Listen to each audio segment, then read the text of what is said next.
It's Toraisa J. I hope that you have had a great weekend and you had a great day. Listen, I know most people are still in shock about the tragic passing of Kobe Bryant, his daughter, and 7 others on a helicopter crash. When I heard the news last weekend, I just did not want to believe it.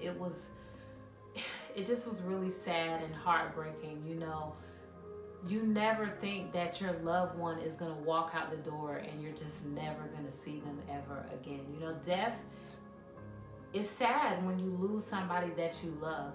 But it's like when a person is sick, you have time to prepare yourself, tell them your goodbyes, make sure you say that you love them. But when they walk out the door and they just leave so quick, it's really hard. My heart goes out to the families. I just couldn't imagine. It just shows us that when people die, that life is not promised. We all are going to leave this world one day. We all are going to leave. We just don't know when and we don't know how. So we need to really make sure that we are telling our loved ones that we love them and we are showing them that we love them, because tomorrow is not promised. You can be here one day and be gone the next. So it's just really sad. Okay, so I'm not sure if you're watching this video and you have seen my video on depression.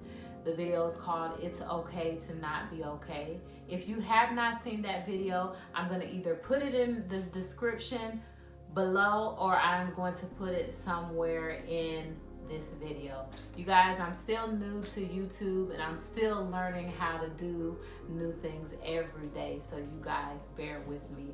But I brought up the depression video because on the part 1 video, I'm gonna be honest with you guys, I was holding back. There was really a lot of things that I wanted to discuss and I just didn't say them. I was scared to say them. I just didn't want to tell my story, but I really just have to keep it real with you guys because there is someone out there that is probably going through the same thing that I'm going through. So you guys probably will see me looking down every now and then. I have a few notes that I wrote down because I want to make sure that I don't miss anything. But this video, you know, I just really want to really dig deep and really explain my story, tell my truth about what caused me to go into depression. How am I handling it today? So let's jump into it. You guys know that, well, if you don't know, I was adopted. I don't know who my birth mom is. I don't know who my birth father is. I know none of my family.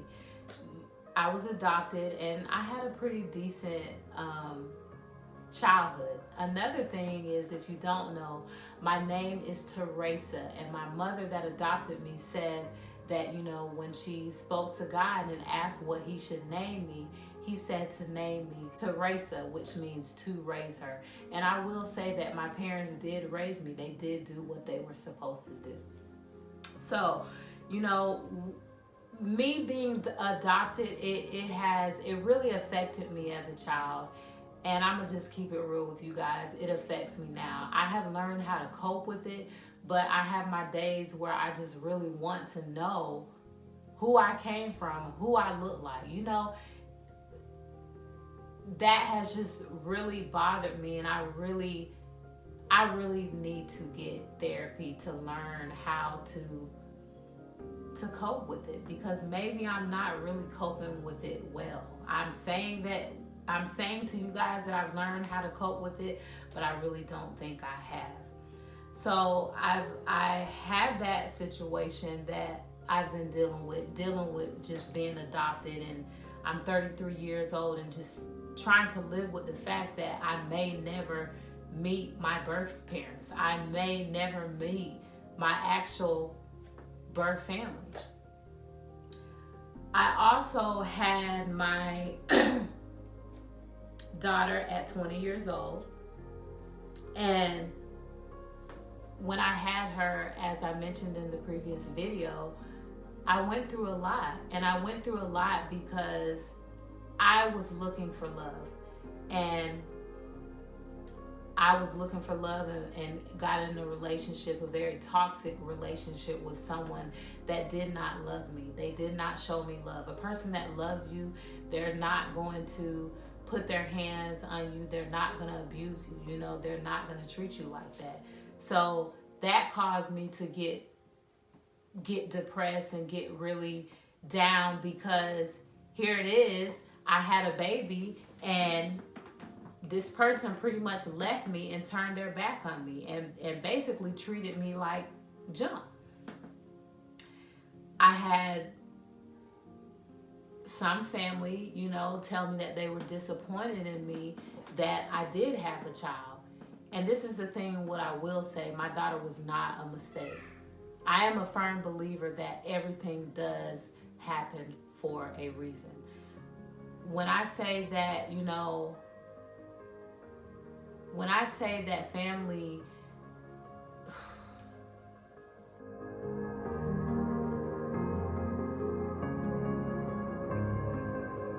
and some family members were not there for me when I was pregnant with my first daughter or after I had her.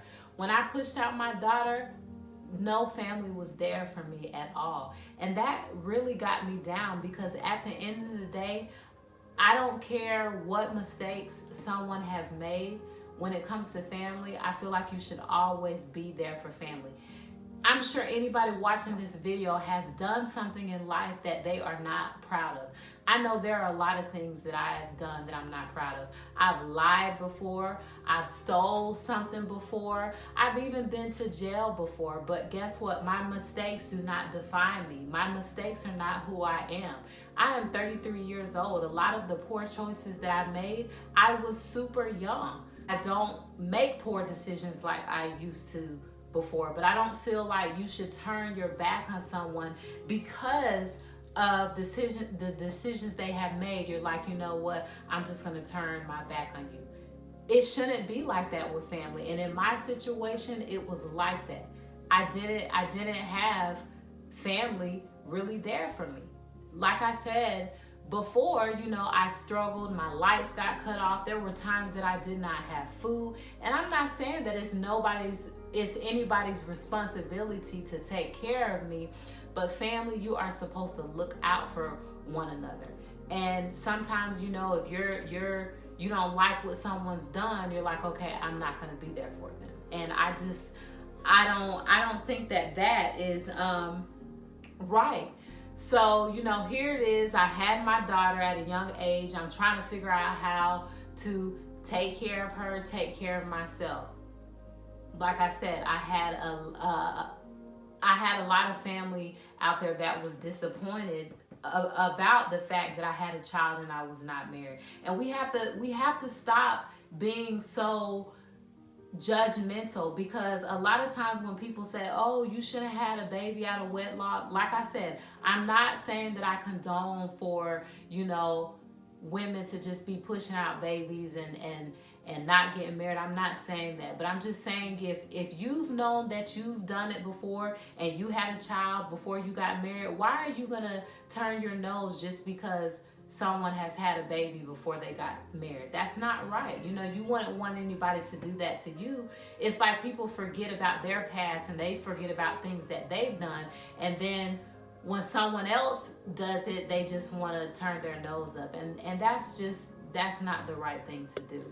So fast forward, you know, I went through that situation where I had my daughter. You know, my child's father turned his back on me, really didn't want anything to do with me, really didn't even want anything to do with my daughter. So here it is, I meet a guy who is now my husband. You know, he knew me when I had my first daughter and he was there for me. So I tried to do things the right way. I got married, you know, taking care of myself. I don't ask anybody to give me money or to provide for me. You know, I stay out of trouble. I'm living my life. I'm being an adult. So you think that, okay, when you get on the right path and you try to do things the right way, that family is going to be there for you. Again, that was not the case. You know, I got married, certain family members were not at my wedding. Every time I had something good happen, pretty much certain family members were not there. Let's even fast forward to the recent baby that I had. Family was not there, you know, for me and my husband and my daughters, like you would expect.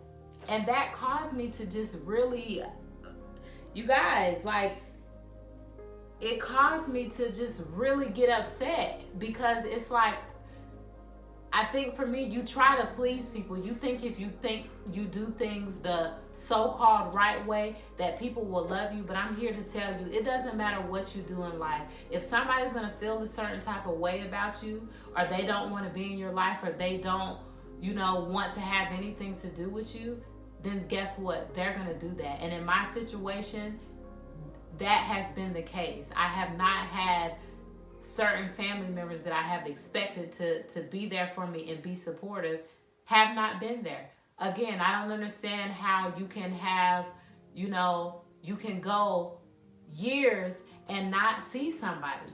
And another thing we have to stop doing is, I hear so many people say, well, you know, that's such and such, or this is your sister, or this is your brother, this is your mom, or this is your dad. You know how they are. Just be the bigger person. We have to stop telling people that they have to be the bigger person when someone has hurt them and made them feel some type of way.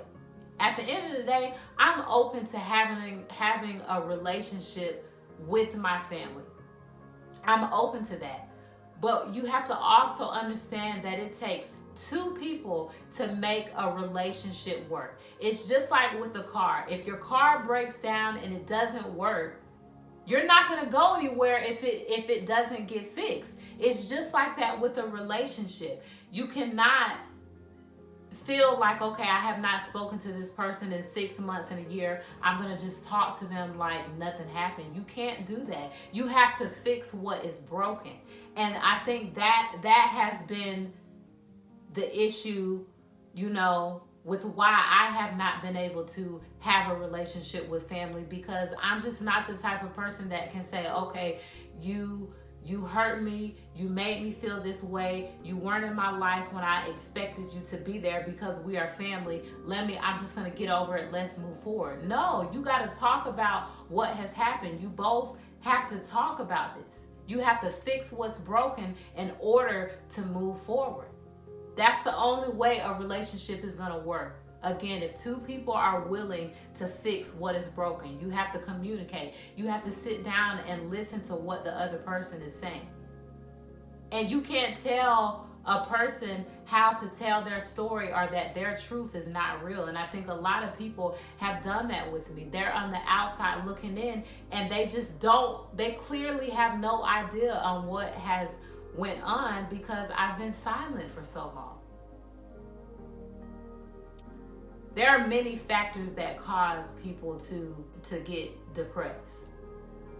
You can be taking a medication that causes you to get depressed, illegal drugs, alcohol, someone could have raped you, you could have been bullied. There's so many things that causes a person to get depressed and get anxiety. I know for me, what has helped me cope with the situation of not feeling loved, not having support from family is, first and foremost, I pray. I don't know if you have a relationship with God, but if you have a relationship with God, you have to lean on God. If you don't have a relationship with God, then you need to get a relationship with Him. But I'm not going to just sit here and say, oh, just pray, everything's going to be all right, you got to be strong. No, I'm not going to say that, because it's hard. Being an adult, it's hard. If you are going through depression, I do think that you need to get therapy, and I need to get therapy myself. You got to talk to someone about this. Don't hold how you feel inside. And I know that I've been doing that for so long. I have been holding all of my feelings inside because I have been so worried about what other people are going to say. But this is my story. This is my truth. This is the real. This is how Toraisa has felt for all these years. Do you honestly think that with me being adopted and going through everything that I've went through, that I'm not going to want to have a relationship with certain family members? And that's what I think hurts the most, is when I hear people come to me and say, well, such and such said that you don't want to deal. That is not the truth. Family is a big, it's big to me, and I want to have a relationship with family. But I'm not going to have a relationship with family members that feel it's okay to hurt me, talk to me any kind of way, mistreat me, and think that I just have to tolerate it because of who they are. No one's perfect. No one is perfect. I'm not saying I'm perfect, but in life, when you do something to someone or you make somebody feel a certain type of way, listen to what that person is saying. Apologize. Try to fix it. But again, it takes two people to make a relationship work. It does. It takes two people.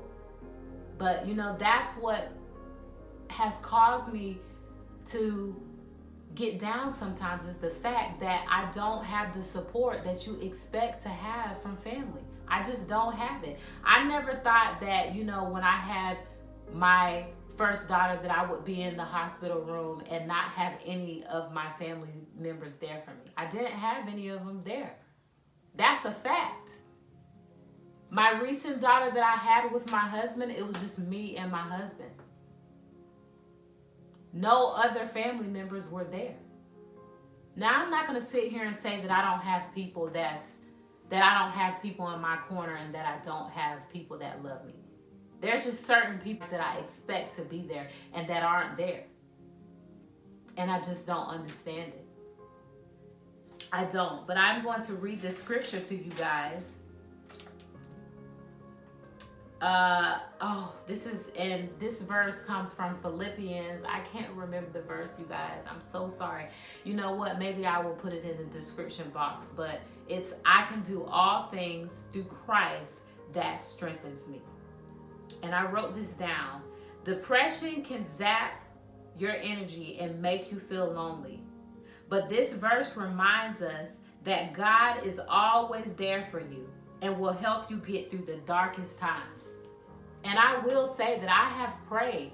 There are a lot of nights that I just prayed and I asked God, to take the hate out of my heart that I've had against certain people that I have felt that have done me wrong. And I've asked God to give me strength. Give me strength to get through this. Give me strength. But one person that's never going to leave your side is God. He's going to always be there. And if you are going through depression and you're having family issues, there are certain family members, maybe they have done something to you, they've abused you, or, they've mistreated you, they've raped you, or whatever. You need to make sure you get therapy. And tell your story.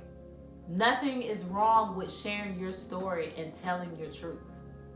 Again, like I said, it's okay to not be okay. It's okay to not be okay. Listen, I'm hoping that I didn't leave anything out, but like I said, I wanted to come with the part 2 because I wanted to share my story. Not everybody has the perfect family that's always supportive. I know I don't have that. And this is not a video to bash and try to make anybody feel any type of way. This is my truth. This situation, not having support from family members, that is what caused me to get really down. And some days I still get down because I still don't have that support that I expect from certain family members. There's still certain people that I have not seen in years that I have expected to see me, but they haven't. Or they don't know my kids, or they don't know my husband, and they haven't tried to even make an effort to try to meet them. So this is my story. It is. It's my story. Listen, if you like this video, please give me a thumbs up. Comment. What are you going through? What has caused you to get depressed? How are you handling it? Do you have family issues like me, or do you have the perfect family? You know, share with me down below. I want to know your story. But I hope this video, you know, encourages you. And I hope you can relate to what I'm saying. If you like this video, again, give me a thumbs up.